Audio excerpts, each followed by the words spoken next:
अगर आप भी चाहते हैं कि आपन म्यूजिक के वीडियो सबसे पहले आप तक पहुंचे, तो लाल बटन को दबाकर चैनल को सब्सक्राइब जरूर कर ले और साथ में बेल आइकन को दबाना ना भूलें।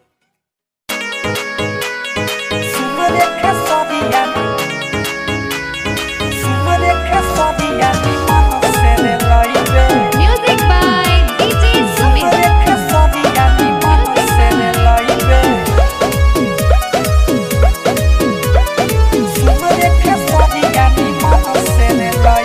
कोई के विवाद जो दिल फाड़ा बढ़ाइबे,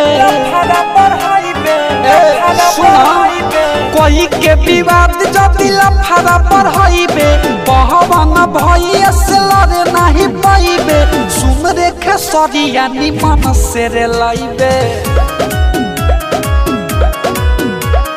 सुन रे खेसरिया निमन से रे लाइबे, बाहर ते छक्का को छक्का कहइबे, बहवन भैया से लड़े न पाइबे। सुन रे खेसरिया निमन से रे लाइबे,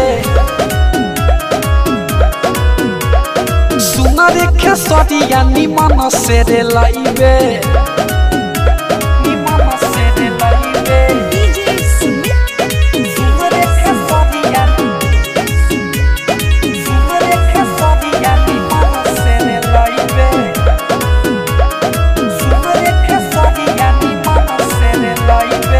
बनले ना बाबू बाकी बारे तू छाका, नाचले पेनी के सारी बात कहीं पाका, नाचले पेनी के सारी बात कहीं कि तू तो कचरा के पूरा भंडार बारे रे, हो जा पूरी के पहले बदनाम बारे रे, चकला परोटी के जैसे बेलाइबे, चकला परोटी के जैसे बेलाइबे।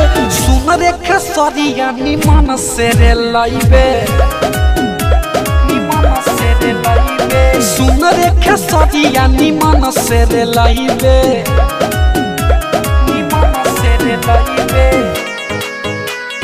सुन रे खेसरिया, सुन रे खेसरिया निमन से रे लाइबे। Music by DJ Sumit. सुन रे खेसरिया निमन से रे लाइबे, सुन रे खेसरिया निमन से रे लाइबे। तोहर जोरे नहीं चलिन का ऊपर, पवन भैया बारे सबका से सुपर, पवन भैया बारे सबका से किराइटा दादू नया सिक तोहर पोल खोली रे, रवि रंजन सानू बंद कदी बोली रे, कदी बोली रे।